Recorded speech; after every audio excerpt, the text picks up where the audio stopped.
Bonjour et bienvenue dans notre voyage nocturne. Un voyage qui nous emmène à travers les brumes du temps, non pas pour l'action et le bruit, mais pour une compréhension en douceur.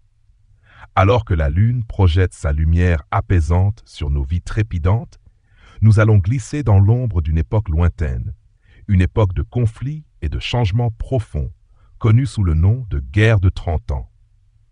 Imaginez-vous tranquillement installé, vos pensées du jour s'éloignant comme des nuages portés par une brise légère. Laissez-vous bercer par le rythme de notre histoire. Notre exploration de la guerre de 30 ans ne sera pas un récit de bataille éclatante ou de stratégie complexe, mais plutôt une promenade méditative à travers les causes, les personnages et les conséquences de cette période charnière de l'histoire européenne. Nous allons la regarder comme un tableau de maître, en nous approchant pour en observer les détails, les nuances et les jeux de lumière sans jamais nous y perdre. Avant d'aller plus loin, il est important de se situer. Nous sommes au début du XVIIe siècle, une période où l'Europe est un kaléidoscope de royaumes, de principautés, de cités-États et de territoires de toute taille, souvent enchevêtrés. C'est une mosaïque complexe dont les frontières bougent au gré des mariages, des héritages et des conflits. C'est dans cette Europe fragile que les tensions religieuses, déjà très fortes depuis la réforme protestante du siècle précédent, se mêlent aux rivalités politiques. La réforme, pour ceux d'entre vous qui ne sont pas familiers avec ce terme, est ce grand mouvement du XVIe siècle qui a brisé l'unité de l'Église catholique en Europe. Des figures comme Martin Luther et Jean Calvin ont remis en question les pratiques de l'Église de Rome et ont créé de nouvelles formes de christianisme, que l'on nomme protestantisme. On trouve parmi ces protestants les luthériens et les calvinistes. Ces nouvelles croyances se sont rapidement répandues, créant une fracture religieuse qui a divisé les populations, même au sein d'une même région. En ce début de 7e siècle, l'Europe est un puzzle où les princes et les rois, qu'ils soient catholiques ou protestants, tentent de consolider leur pouvoir. Au centre de ce tumulte se trouve le Saint-Empire romain germanique. Ce n'est pas un empire comme on peut l'imaginer, avec un territoire bien défini et un pouvoir central fort. Au contraire, c'est une constellation de près de 300 États semi-autonomes, des duchés, des comtés, des villes libres et des évêchés. Au sommet de cette structure, l'empereur, élu par un groupe de princes puissants, les princes électeurs. Cet empereur appartient généralement à la puissante dynastie des Habsbourg, une famille catholique qui règne aussi sur l'Autriche et l'Espagne. La coexistence des confessions catholiques et protestantes était régie par la paix d'Augsbourg de 1555. Cet accord, essentiel pour notre histoire, stipulait le principe de cuius regio, eius religio, ce qui signifie tel prince, telle religion. En d'autres termes, la religion du souverain de chaque État de l'Empire déterminait celle de ses sujets. Cependant, cet accord n'était pas parfait. Il ne reconnaissait pas les calvinistes qui devenaient de plus en plus nombreux. C'est dans cette faille que les tensions vont s'infiltrer et grandir. Notre voyage nocturne commencera en Bohême, une région du Saint-Empire située dans l'actuelle République tchèque. Là, une étincelle va allumer le brasier. Nous allons observer comment des tensions locales, apparemment insignifiantes, vont s'amplifier et entraîner dans leur sillage des nations entières. Nous verrons comment des conflits dynastiques se sont mêlés aux passions religieuses et comment des ambitions de pouvoir ont transformé un conflit régional en une conflagration européenne. Laissez-vous glisser dans cette histoire comme une feuille qui flotte sur une rivière, sans résistance. Nous allons découvrir les armées de mercenaires qui parcouraient les terres, les villes assiégées et la souffrance des populations civiles. Mais nous allons aussi observer la diplomatie en coulisses, les alliances qui se nouent et se défont, et les grands personnages qui ont marqué cette époque. Notre récit ne cherchera pas à dramatiser, mais à vous offrir une perspective apaisante et claire. Imaginez simplement ces paysages d'autrefois, des forêts profondes, des villages aux toits de chaume, des châteaux perchés sur des collines. C'est à travers ces décors que se déroule notre histoire. Les mots vont simplement effleurer les faits pour que votre esprit puisse les absorber sans effort. Alors que nous nous préparons à la première partie de notre récit, je vous invite à fermer les yeux si vous ne l'avez pas déjà fait, et à respirer calmement. L'histoire de la guerre de 30 ans ne sera pas un poids, mais un murmure. Nous commençons notre voyage là où tout a commencé, dans la ville de Prague, en Bohême. L'année est 1118. L'air y est chargé de l'odeur des pavés mouillés, des écopes de boulanger et d'une tension que l'on pourrait presque palper. La Bohême, une des terres les plus importantes du Saint-Empire romain germanique, est un lieu de coexistence difficile entre catholiques et protestants, principalement calvinistes. La population protestante est nombreuse, mais elle est gouvernée par la dynastie catholique des Habsbourg en la personne du roi Ferdinand II. Ferdinand est un homme profondément dévot, élevé par les jésuites. Sa foi est inébranlable et il n'a aucune intention de tolérer le protestantisme. Or, les bohémiens protestants pensent que leurs droits, accordés par une charte royale antérieure appelée la Lettre de Majesté, sont bafoués. Ils protestent notamment contre la construction d'églises catholiques sur des terres protestantes. La paix d'Augsbourg dont nous avons parlé n'avait pas réussi à apaiser ces tensions et les calvinistes en particulier se sentaient mis de côté. Le matin du 23 mai 1618, une délégation de nobles protestants de Bohême, frustrés par le manque de réponse de l'empereur à leurs doléances, se rend au château de Hradčany, le siège du pouvoir impérial à Prague.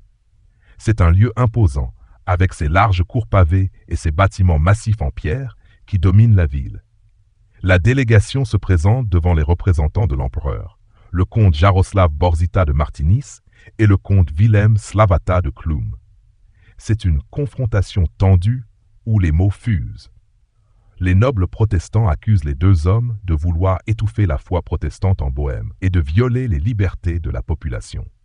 La scène qui va se dérouler est devenue légendaire.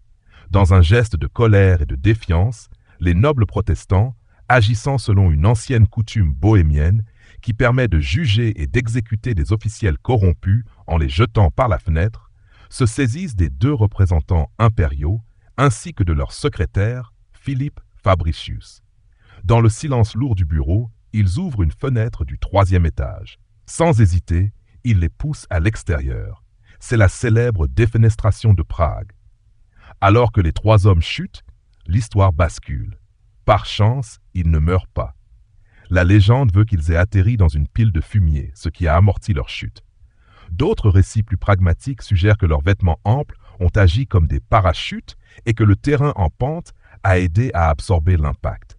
Quoi qu'il en soit, ils s'en sortent miraculeusement. Cet événement, bien qu'il n'ait pas fait de victimes, est un acte de rébellion sans précédent contre l'autorité de l'empereur.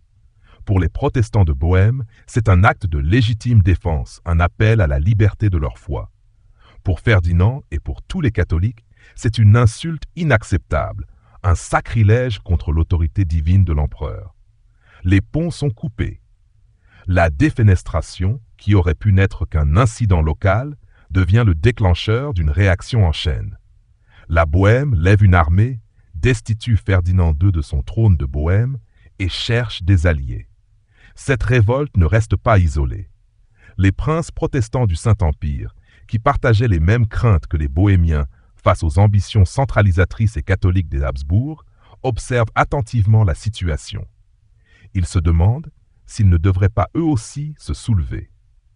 Dans le même temps, les nations européennes, comme l'Espagne, la France, l'Angleterre et les Provinces-Unies, regardent la Bohême. Chacune a ses propres intérêts et ses propres peurs.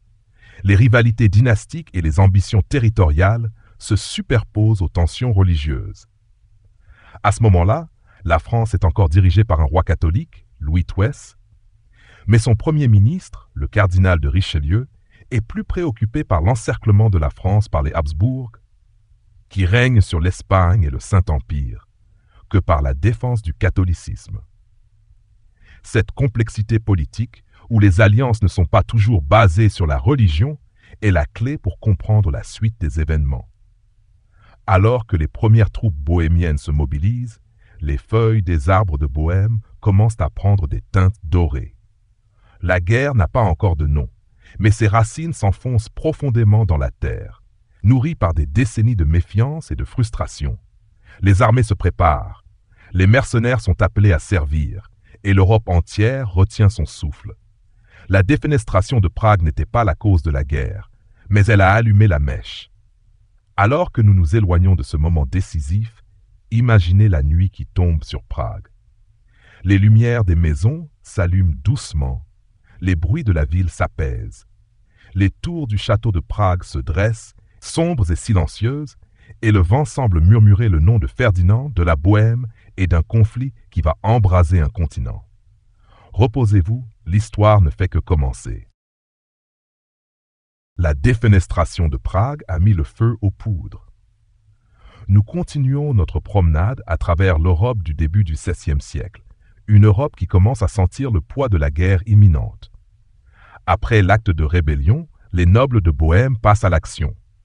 Ils ne se contentent plus de se plaindre, ils se préparent à la guerre.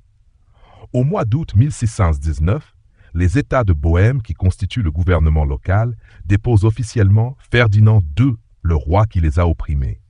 C'est un geste audacieux, un défi direct à l'autorité des Habsbourg. Ils ne sont pas assez fous pour se croire capables de vaincre seuls l'empereur. Ils cherchent donc de l'aide et trouvent un candidat pour le trône de Bohême. C'est là qu'entre en scène Frédéric du Palatinat. Frédéric est le souverain de l'électorat palatin, une des plus riches et des plus importantes principautés du Saint-Empire romain germanique. Il est jeune, ambitieux et surtout, il est protestant calviniste. En outre, il est le gendre du roi d'Angleterre, Jacques Hier, ce qui lui confère une certaine légitimité et la promesse d'une aide internationale. Les États de Bohême lui offrent la couronne, voyant en lui un leader capable de rassembler les princes protestants contre les Habsbourg. Frédéric accepte, sans hésitation, et se fait couronner roi de Bohême à Prague en novembre 1619. Ce faisant, il défie ouvertement Ferdinand II. Les Habsbourg, qui voyaient en Bohême le cœur de leur possession, ne peuvent tolérer une telle insubordination. Cet événement marque le début de la période palatine de la guerre de 30 ans. C'est la première phase du conflit, encore relativement circonscrite. Ferdinand II, qui vient d'être élu empereur du Saint-Empire romain germanique, réunit ses forces. Il s'appuie sur les ressources de ses terres autrichiennes et reçoit une aide précieuse de l'Espagne, une autre branche de la dynastie des Habsbourg. L'Espagne envoie des troupes de Flandre, une région qui fait partie de l'Empire espagnol, pour envahir le Palatinat de Frédéric V. C'est le début d'un conflit qui s'étend bien au-delà des frontières de la Bohême. En Bohême, les troupes impériales et celles de la Ligue catholique, une alliance de princes catholiques allemands, se préparent à affronter l'armée bohémienne de Frédéric V. C'est une armée de volontaires, de mercenaires et de soldats sans grande expérience. Le 8 novembre 1620, les deux armées se rencontrent près de Prague, sur une colline connue sous le nom de Montagne Blanche. La bataille est courte et d'une brutalité fulgurante. Les forces catholiques, mieux entraînées et menées par le général Tilly, écrasent l'armée protestante en moins de 2 heures. Frédéric V, surnommé ironiquement le roi d'un hiver, en référence à son court règne, s'enfuit de Bohême, sa couronne perdue. La victoire des Habsbourg à la Montagne Blanche est décisive et a des conséquences tragiques. La Bohême est soumise avec une violence inouïe. Les chefs de la révolte sont capturés, jugés, et 27 d'entre eux sont exécutés sur la place de la vieille ville de Prague. Leurs têtes sont exposées pour intimider la population. Les terres des nobles protestants sont confisquées et données à des catholiques, souvent des étrangers. La religion protestante est interdite et la Bohême, qui était majoritairement protestante, est recatholicisée de force. C'est ce que l'on appelle la recatholicisation de la Bohême. Ces événements ont des conséquences profondes. La défaite à la Montagne Blanche ne marque pas la fin de la guerre, mais la fin de sa première phase, la révolte de Bohême. Frédéric V, le roi d'un hiver, est déchu de son titre d'électeur impérial, qui est donné à Maximilien de Bavière, chef de la Ligue catholique. C'est un changement d'équilibre de pouvoir qui bouleverse l'ordre de l'Empire. D'autres princes protestants sont désormais terrifiés par le pouvoir croissant des Habsbourg. La guerre se déplace alors vers l'ouest, dans le Palatinat de Frédéric. Les Espagnols, alliés de l'empereur, envahissent la région et la ravagent. Les forces protestantes qui restaient se dispersent. c'est une période de chaos. L'Europe est entrée dans un engrenage. La victoire écrasante des Habsbourg a fait naître une peur profonde chez les autres puissances protestantes et même chez les puissances catholiques qui ne voulaient pas voir le pouvoir des Habsbourg devenir trop grand. C'est dans ce contexte que le conflit va s'étendre. La victoire de l'empereur en Bohême ne met pas fin à la guerre, elle la rend inévitable pour l'ensemble du continent. L'Angleterre, les Provinces-Unies, actuels Pays-Bas, et le Danemark commencent à considérer sérieusement leur implication pour venir en aide aux princes protestants et pour contrer le pouvoir de l'empereur Ferdinand II. Les alliances se tissent dans l'ombre et le théâtre des opérations se prépare à s'élargir. En Bohême, la population se relève lentement des dévastations de la guerre. Les villages se reconstruisent, les champs sont de nouveau cultivés, mais l'esprit de résistance est brisé. C'est une paix forcée, une paix qui cache une tristesse profonde et le souvenir des exécutions et des persécutions. Alors que la nuit tombe sur le mont de la Croix à Prague, nous laissons derrière nous cette période de l'histoire. Les événements qui se déroulent maintenant sont de plus en plus loin, mais nous pouvons encore entendre l'écho de ces hommes qui se sont battus pour leur foi et leur liberté. Après la victoire des Habsbourg à la Montagne Blanche et la répression de la révolte en Bohême, l'empereur Ferdinand II semble avoir consolidé son pouvoir. Il est au fait de sa gloire. Cependant, la peur du pouvoir impérial ne s'est pas dissipée. Au contraire, elle grandit. Les princes protestants du nord de l'Allemagne, effrayés par la perspective d'être recatolicisés de force, cherchent un protecteur. Ils se tournent vers le puissant roi du Danemark et de Norvège, Christian F. Christian Carth est un personnage fascinant. Il est non seulement un roi, mais aussi un duc de Holstein, une région du Saint-Empire. Cette double casquette lui donne un intérêt direct dans les affaires allemandes. C'est un homme d'action, un bâtisseur, mais aussi un stratège militaire.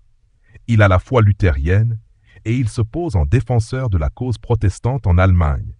La peur des ambitions des Habsbourg qui menacent ses frontières et ses intérêts le pousse à agir. Il reçoit en outre un soutien financier de l'Angleterre et des Provinces-Unies qui voient en lui un moyen de contrer les Habsbourg sans avoir à s'engager directement dans le conflit. En 1625, le Danemark entre officiellement en guerre. C'est le début de la période danoise du conflit. Les troupes de Christian Carth, bien équipées et professionnelles, descendent vers le sud. L'empereur Ferdinand II, pour sa part, doit faire face à ce nouveau défi. Il peut peu compter sur les forces de la Ligue catholique, menée par le talentueux mais prudent général Johan Tserclaes de Tilly. Mais il a besoin de plus de troupes pour écraser la menace danoise. Il fait alors appel à un homme dont l'ascension fulgurante va marquer l'histoire de la guerre. Albrecht von Wallenstein. Wallenstein est un noble tchèque d'origine protestante qui s'est converti au catholicisme. C'est un entrepreneur de guerre, un condottier au sens le plus moderne du terme. Il propose à l'empereur de lever et de financer une armée privée, une armée de mercenaires qui lui est entièrement dévouée, en échange de privilèges et de territoires. L'empereur accepte. Wallenstein lève une armée immense, une armée qui ne coûte rien au trésor impérial. Il est un organisateur de génie, capable de subvenir aux besoins de ses troupes en les faisant vivre sur le pays qu'elles occupent, une pratique qui va causer d'immenses souffrances aux populations civiles. Les forces de Wallenstein et de Tilly se rejoignent pour affronter Christian Carth. L'efficacité de Wallenstein est redoutable. Ses troupes, bien qu'elles ne soient pas toujours aimées des populations qu'elles ravagent, sont disciplinées et loyales. Wallenstein mène ses campagnes avec une logique implacable et une ambition sans bornes. En août 1726, il remporte une victoire décisive sur Christian Carth à la bataille de Luther. C'est un désastre pour le Danemark. La défaite danoise est suivie d'une série de campagnes victorieuses menées par les troupes impériales de Wallenstein et de Tilly. Ils poursuivent l'armée danoise vers le nord, ravageant l'Allemagne du Nord et menaçant même le Danemark lui-même. C'est un choc pour les protestants. La puissance des Habsbourg semble désormais sans limite. Wallenstein, à la tête de son armée, devient un seigneur de guerre redouté, un homme au pouvoir immense qui commence à inquiéter l'empereur lui-même. La victoire de l'empereur est célébrée par l'édit de restitution en 1629. Ferdinand II, enhardi par ses succès, ordonne que toutes les terres de l'Église, sécularisées depuis le traité de Passau en 1552, soient rendues à l'Église catholique. Cet édit est un coup de force. Il annule des décennies de statu quo et met en danger des centaines de princes et de villes protestantes. C'est un geste qui prouve que l'empereur cherche non seulement à restaurer son autorité, mais aussi à imposer une hégémonie religieuse.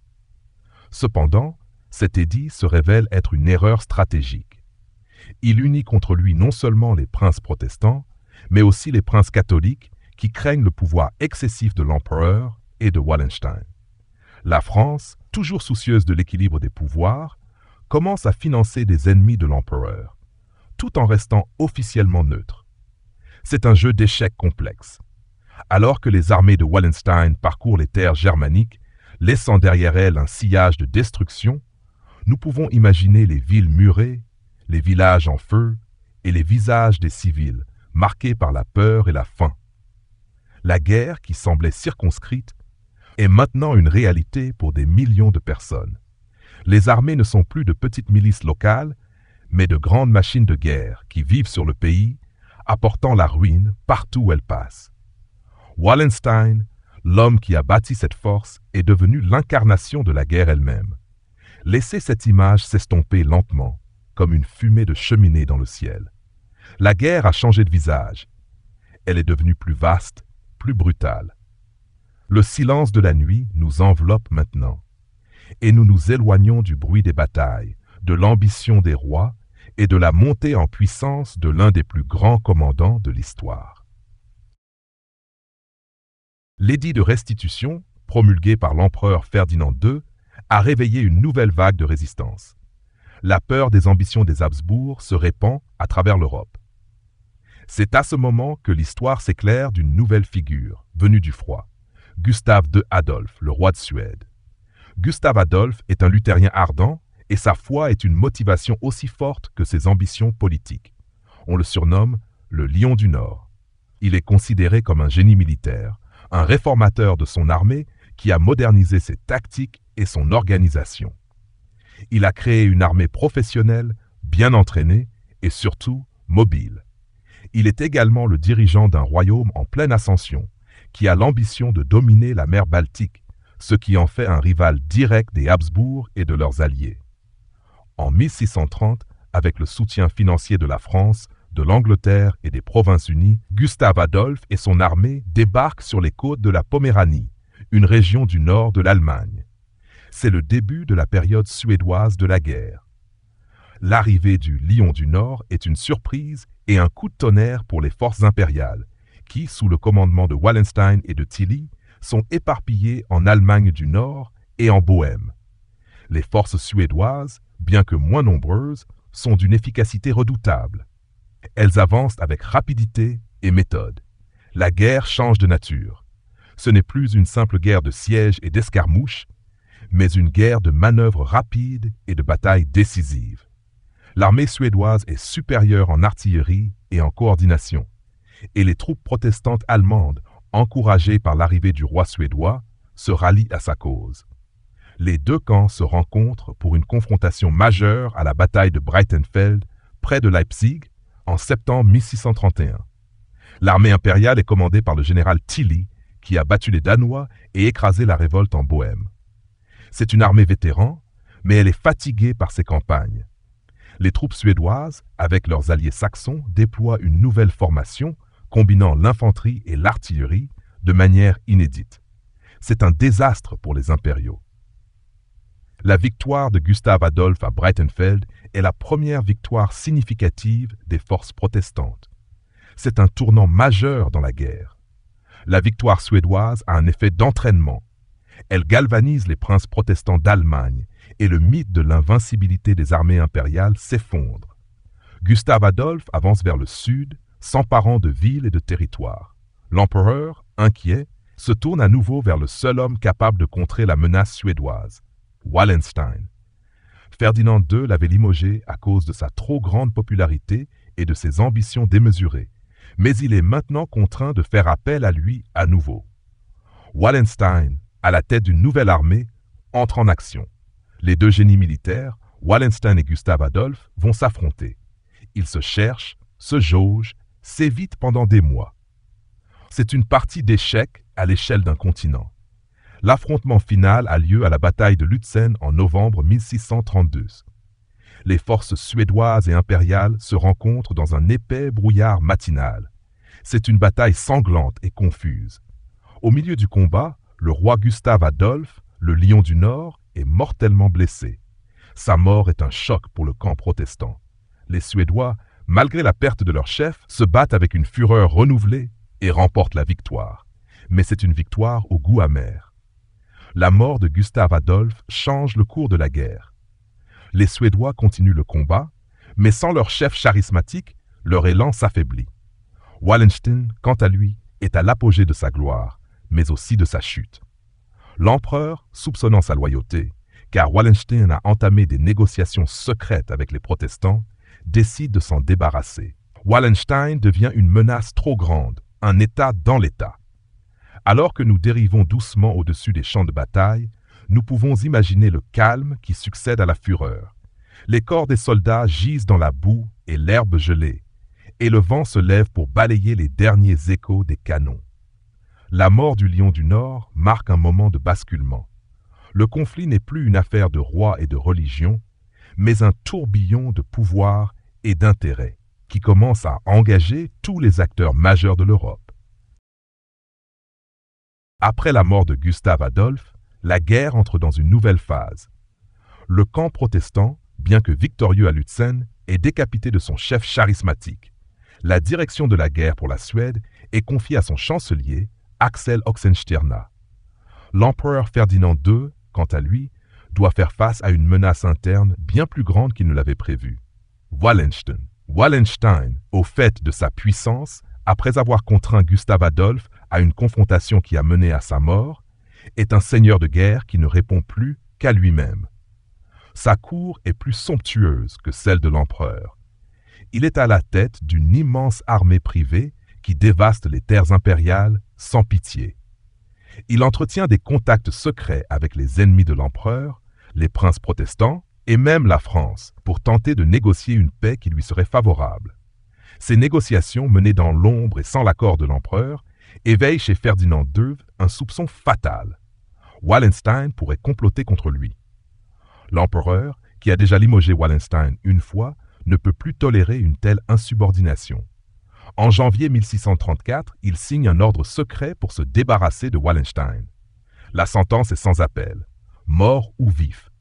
Wallenstein, qui sent le danger, se replie avec ses troupes les plus loyales sur la ville d'Eger, aujourd'hui Cheb, en République tchèque. C'est là que son destin se joue. Dans la nuit du 25 février 1634, un groupe d'officiers impériaux, dirigé par l'Irlandais Walter Butler, pénètre dans sa chambre. Wallenstein est assassiné, poignardé dans son sommeil. La mort de Wallenstein met fin à l'ère des grands seigneurs de guerre mercenaires. Elle libère l'empereur d'une menace interne et permet à la guerre de prendre un nouveau tournant, encore plus international. Les Habsbourg remportent une victoire majeure sur leurs ennemis suédois et leurs alliés allemands à la bataille de Nördlingen en septembre 1734. C'est un désastre pour les Suédois, qui perdent une grande partie de leur armée et de leur influence en Allemagne du Sud. Cette défaite suédoise change tout. Les princes protestants allemands, qui ont perdu leur principal protecteur, Gustave Adolphe, et qui ont vu l'impuissance des Suédois à les protéger, acceptent de négocier la paix avec l'empereur.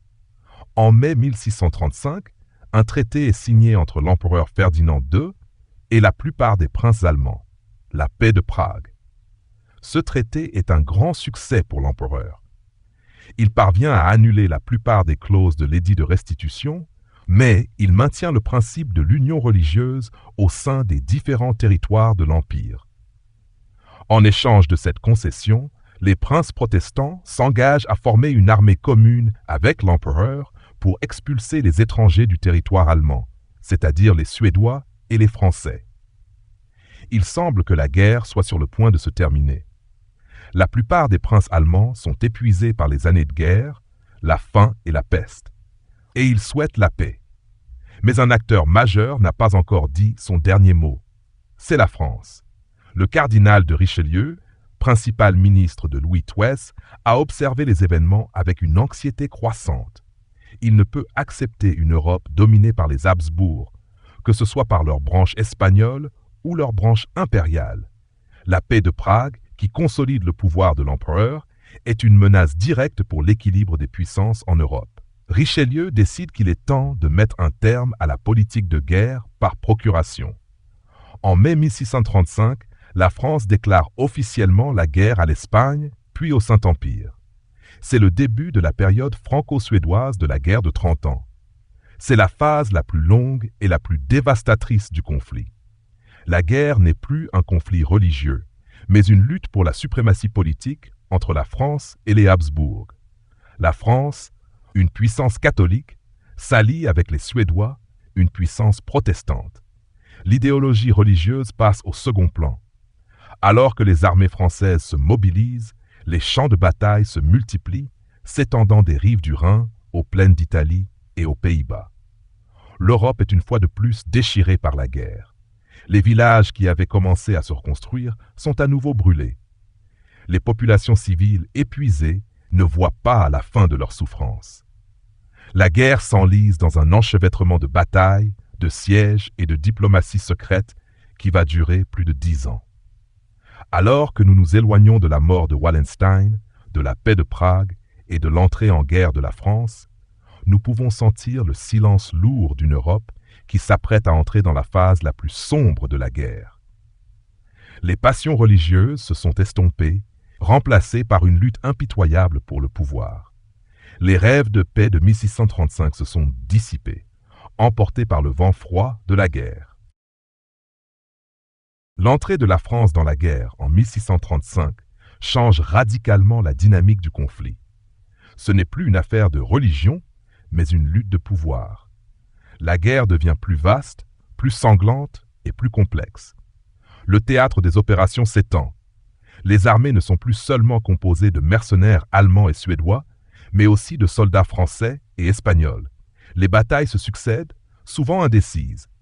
Les campagnes militaires s'enlisent dans des sièges de forteresses, des escarmouches et une guerre d'usure qui va durer plus d'une décennie.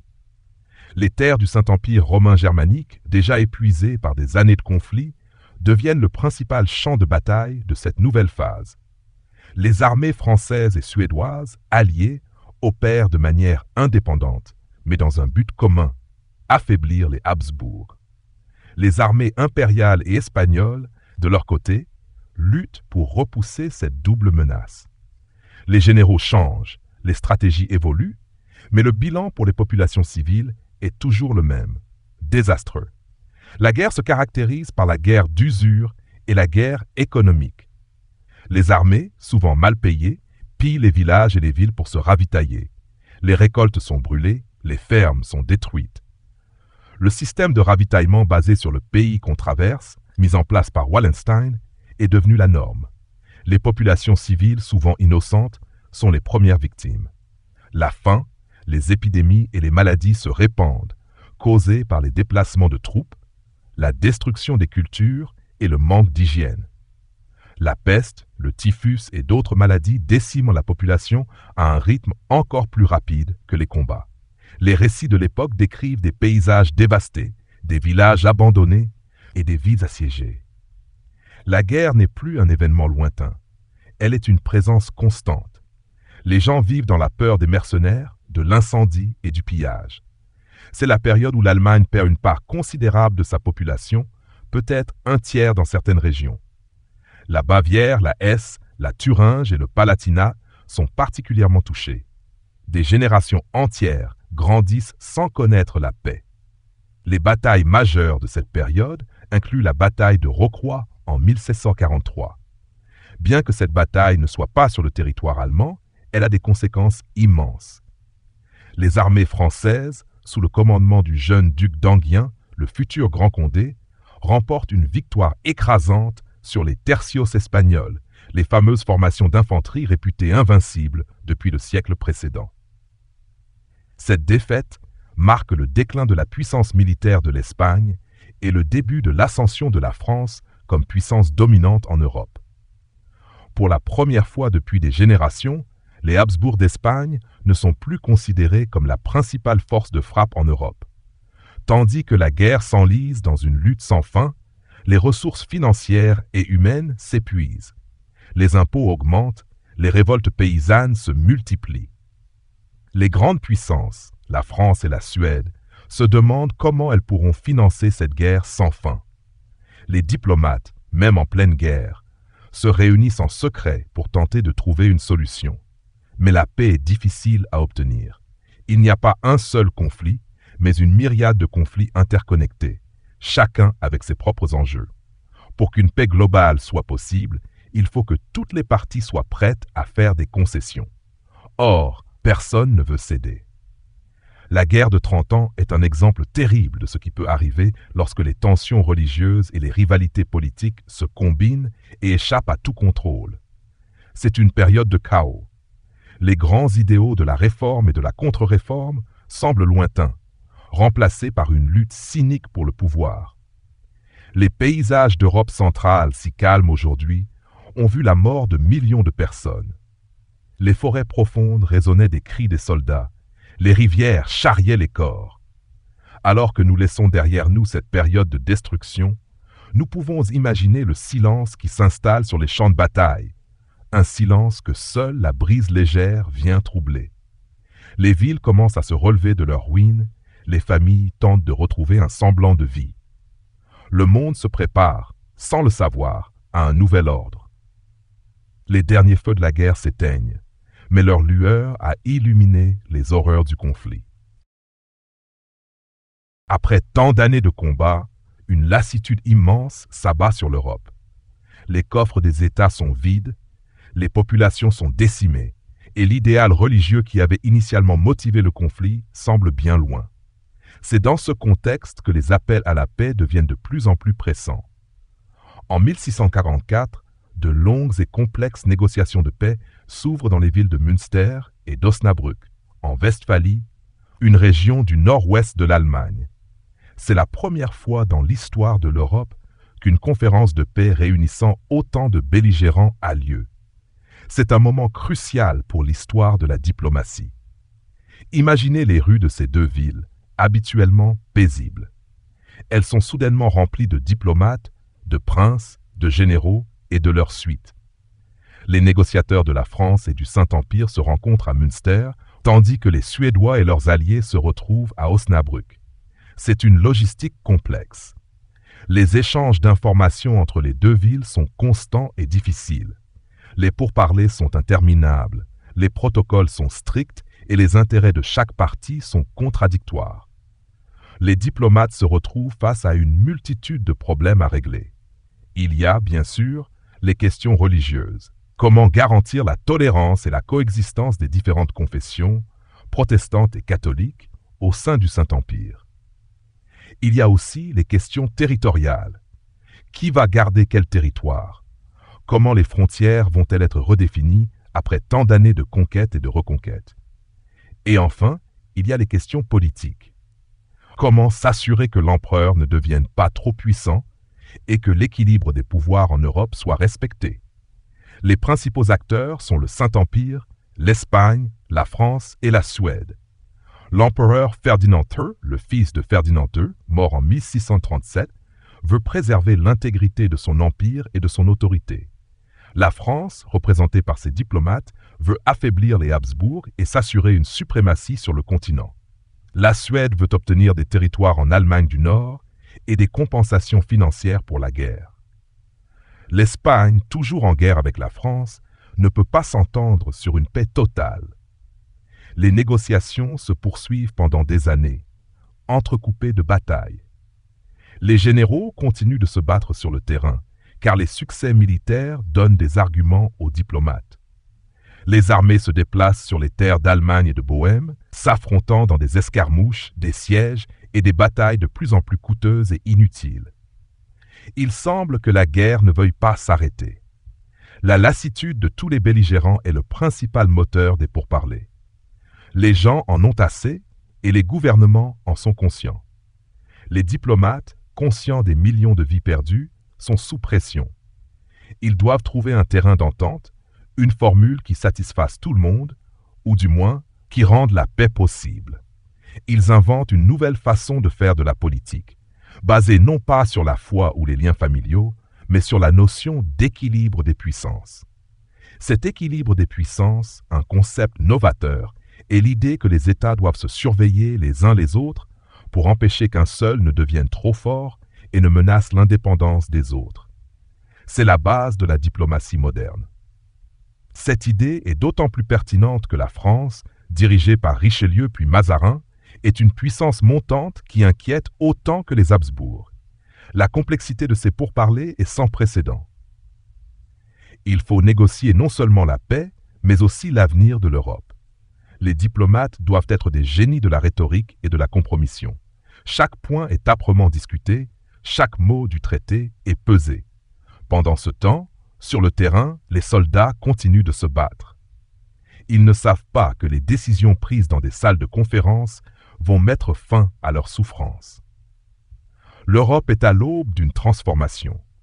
La guerre de 30 ans a non seulement épuisé les ressources, mais elle a aussi fait naître une nouvelle façon de penser la politique et la diplomatie.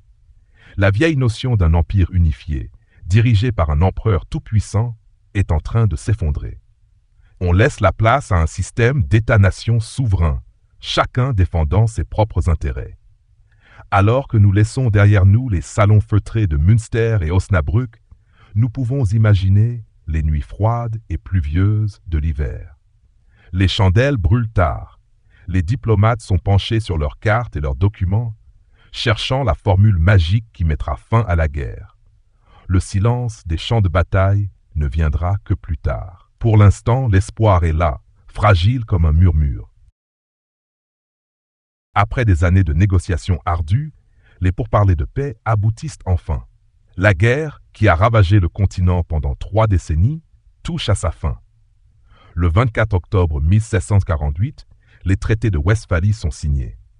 Il ne s'agit pas d'un seul document, mais de 2 traités distincts, signés à Osnabrück et à Münster, qui mettent fin aux guerres en Europe et au sein du Saint-Empire romain germanique. Ces traités sont un jalon essentiel dans l'histoire européenne et même mondiale. Imaginez un instant la scène. Des diplomates épuisés, mais soulagés, signent ces parchemins scellés. Le silence de l'événement contraste avec le bruit et la fureur qui ont résonné pendant 30 ans. La paix est là, enfin. Mais ce n'est pas un simple retour à la normale, c'est la naissance d'un nouvel ordre. Au niveau religieux, les traités de Westphalie reconnaissent la pleine validité de la religion calviniste, en plus du luthéranisme et du catholicisme. Le principe de cuius regio, eius religio, ou tel prince, telle religion, est maintenu, mais avec une concession majeure. Les minorités religieuses ont désormais le droit de pratiquer leur foi en privé et de ne pas être persécutées. C'est un pas immense vers la tolérance religieuse en Europe. Le conflit religieux, qui avait été la première étincelle de la guerre, est officiellement apaisé. Le christianisme en Europe est désormais divisé en 3 branches reconnues. Sur le plan politique et territorial, les conséquences sont encore plus profondes. Le Saint-Empire romain germanique, déjà une entité fragile, est décentralisé de manière irréversible. Les princes allemands gagnent en autonomie vis-à-vis de l'empereur. Ils obtiennent le droit de signer leurs propres traités et de lever leurs propres armées. L'autorité de l'empereur ne s'exerce plus qu'au sein de ses propres possessions autrichiennes. C'est une victoire pour les princes allemands et une défaite pour le rêve des Habsbourg d'un empire centralisé et puissant. Les grandes puissances victorieuses sont récompensées. La France reçoit des territoires en Alsace et elle obtient la confirmation de sa souveraineté sur les 3 évêchés de Metz, Toul et Verdun, des villes stratégiques qui renforcent ses frontières orientales. La Suède obtient des territoires en Poméranie, sur les côtes de la mer Baltique, qui en font une puissance majeure de l'Europe du Nord et qui lui donnent le contrôle sur des routes commerciales essentielles. Les Provinces-Unies, les Pays-Bas et la Suisse voient leur indépendance formellement reconnue par le traité. Mais l'impact des traités de Westphalie va bien au-delà de ces changements territoriaux. Ils établissent le concept de souveraineté des États-nations. L'idée que chaque État, qu'il soit grand ou petit, a le droit de diriger ses propres affaires sans ingérence extérieure devient la norme. C'est la fin du concept de suprématie d'un empire universel et l'émergence d'un système international basé sur la coexistence d'États souverains. Ce principe est la pierre angulaire des relations internationales depuis lors.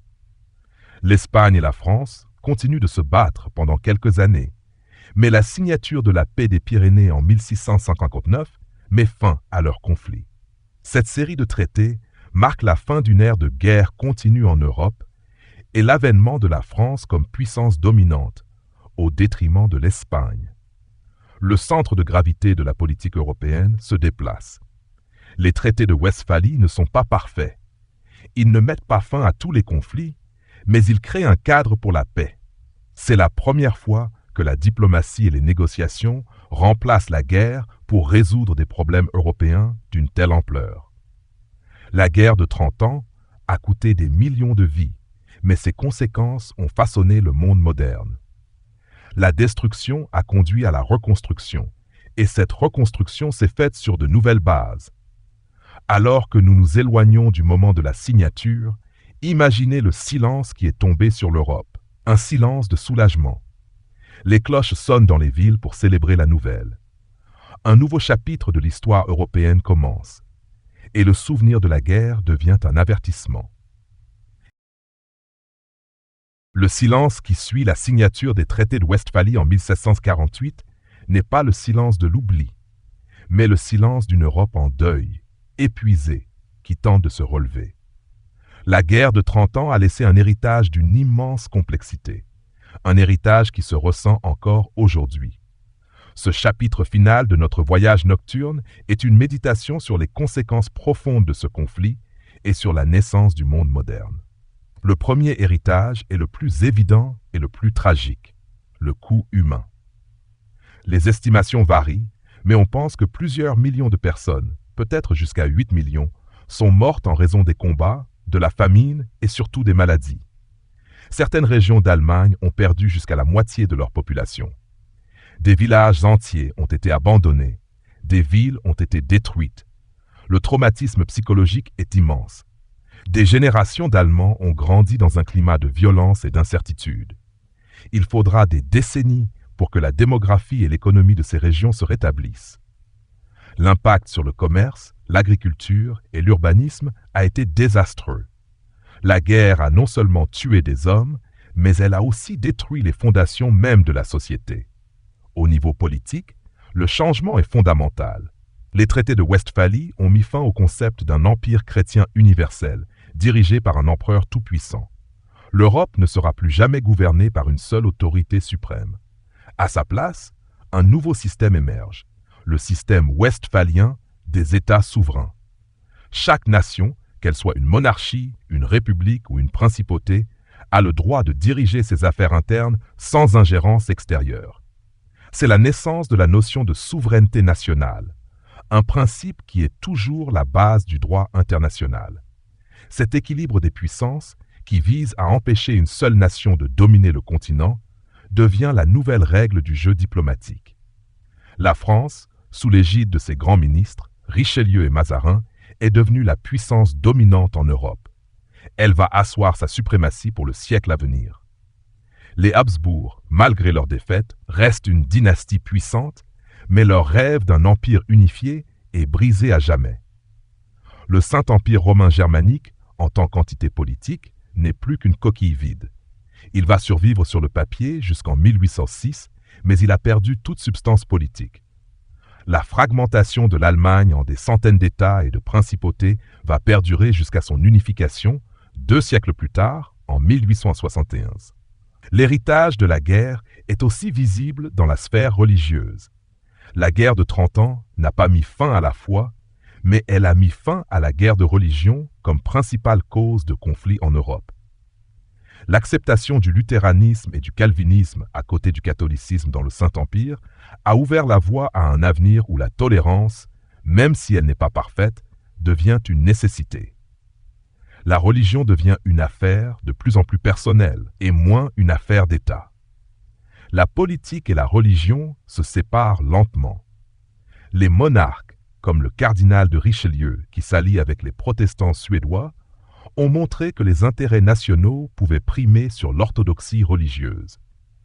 Le coût de la guerre a également conduit à une transformation de l'organisation des armées. Les armées de mercenaires de l'époque de Wallenstein ont cédé la place à des armées nationales, financées et entraînées par l'État. C'est un pas vers la création de l'État moderne, avec ses bureaucraties, ses systèmes d'impôts sophistiqués et ses armées permanentes. La guerre a non seulement dévasté, mais elle a aussi modernisé. Le souvenir de la guerre de 30 ans est devenu un avertissement, une leçon sur les dangers du fanatisme et des conflits sans fin. C'est un épisode sombre qui a marqué la culture et l'art de l'époque. Les peintures et les gravures, comme celle de Jacques Callot, montrent des scènes horribles de pillage et d'exécution, un témoignage visuel de la souffrance des populations civiles. Ces images sont le miroir d'une époque qui a perdu son innocence. Notre voyage à travers la guerre de 30 ans s'achève ici. Nous avons commencé à Prague avec un acte de désobéissance qui a tout déclenché, et nous finissons avec le silence de la paix qui a remodelé le monde. Nous nous sommes promenés à travers les champs de bataille, les villes assiégées et les salles de négociation. Chaque pas a été un pas vers la compréhension d'un conflit qui n'était pas un simple affrontement, mais un tournant de l'histoire. Le soleil se lève doucement, mais pour notre histoire, la nuit s'installe. Le calme nous enveloppe. L'histoire est comme une marée. Elle avance et recule, mais elle ne s'arrête jamais. Les leçons de ce passé sont des murmures que nous pouvons entendre si nous écoutons attentivement. L'Europe a payé un prix terrible pour la paix, une paix qui a été le fruit de l'épuisement autant que de la sagesse. D'où rêve, l'histoire est finie pour aujourd'hui.